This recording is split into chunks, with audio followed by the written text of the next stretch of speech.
Hey, welcome to Cam's Corner. I'm Cam from the Conduits, and I'm here on this Sunday, Monday, Tuesday, Wednesday, Thursday, Friday, Saturday love. Here to show you some love and continuing my series on what my twin flame taught me. Guess what, guys? I am my twin flame. So I've either taught myself or I learned certain programs, patterns, and yeah, so Freeing Your Mind by Eckhart Tolle. Isn't thinking essential in order to survive in this world? Your mind is an instrument, a tool. It is there to be used for a specific task, and when the task is completed, lay it down.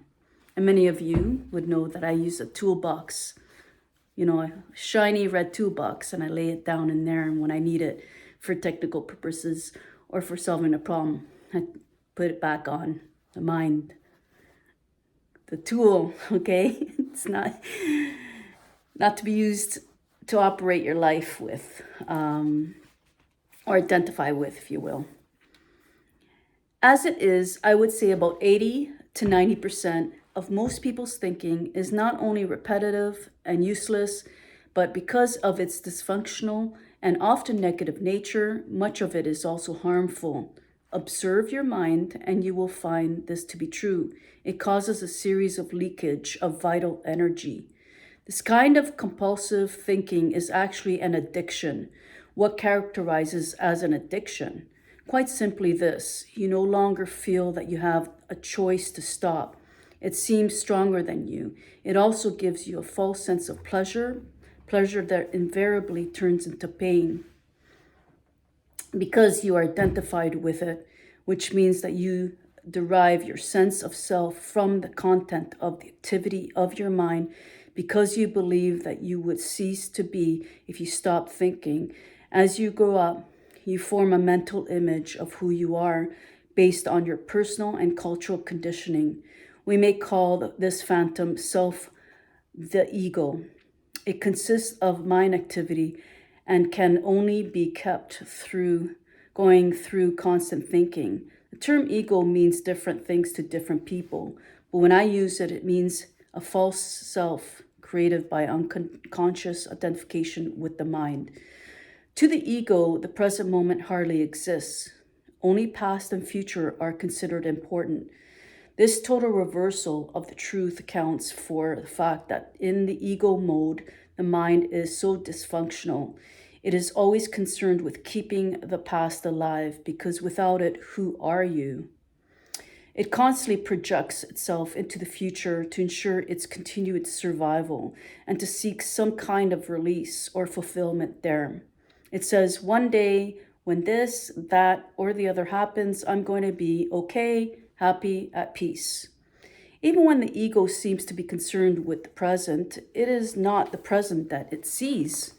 It misperceives it completely because it looks at it through the eyes of the past, or it reduces the present to means to an end that always lies in the mind projected future. Observe your mind and you'll see that this is how it works. The present moment holds the key to liberation, but you cannot find the present moment as long as you are your mind. The predominance of mind is no more than a stage in the evolution of consciousness.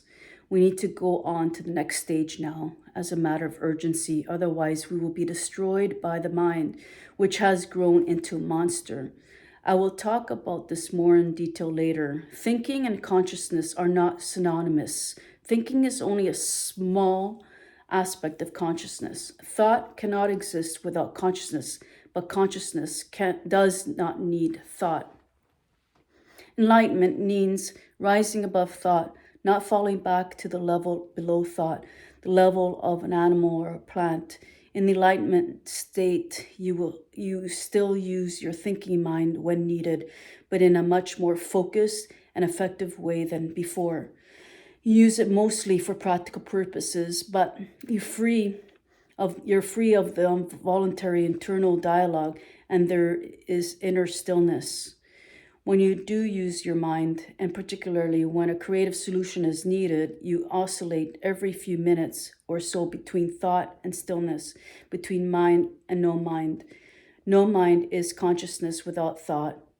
Only in the way it is possible to think creatively, because only in that way does thought ever have any real power. Thought alone, when it is no longer connected with much vaster realm of consciousness, quickly becomes barren, insane, destructive. The mind is essentially a survival machine, attack and defense against other minds, gathering, storing, and analyzing information. This is what it is good at, but it is not at all creative. All true artists, whether they know it or not, create from a place of no mind, from inner stillness. The mind then gives form to the creative impulse or insight. Even great scientists have reported that their creative breakthroughs came at a time of mental quietude. The surprising result of a nationwide inquiry among America's most eminent mathematicians, including Einstein, to find out their working methods was that thinking plays only a subordinate part in the brief, decisive phase of the creative act itself. So I would say that the simple reason why the majority of scientists are not creative is not because they don't know how to think, but because they don't know how to stop thinking. Now, can we stop thinking? Probably not. I mean, it's in the quantum field around us, but can we be the observer and look at thought and use your discernment, give yourself space and look at it and say, hey, does this thought serve me or doesn't serve me? I can tell you like great examples, thoughts of being unworthy or not good enough. Like, really? Like, would you really think those things of yourself? Like, take a pause. I doubt it very much. You're a slave then to these thoughts that are not even yours. So like, unshackle yourself. Get really good at being present, being grateful, and watch the thoughts. And cut off its fuel source, because your energy or your attention is where your energy goes. My cat, he agrees. So anything you give your attention to will grow. So if it's that pattern of, hey, I'm not good enough, well, you're going to continue to experience that experience. And lots of them will fall away with this practice of being present and being the observer and saying, no, don't buy it. Don't buy anything that doesn't serve you. It's the same with people.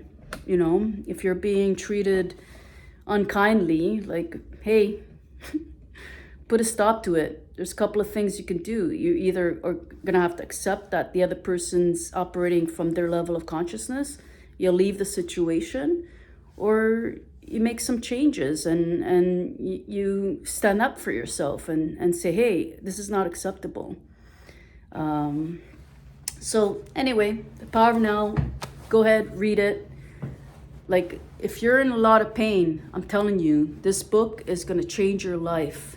And I'm telling you, you're going to have to be serious about giving your time commitment to this. I did, and totally shifted my world. I became a life coach, spiritual teacher shortly thereafter, after my awakening, after meeting my other self, like all of you guys. And yeah, we're here to hold your hand if need be. We're here to give you a sense of community, great community. Andrea, Brent. So come join us at the Conduits. We're looking forward to it. We have some great weekly calls. In fact, I got to jump on a call soon. So anyways, have yourselves a great day and be blessed and pray for peace. Thanks. Like, subscribe, and hit the notification button. Appreciate that.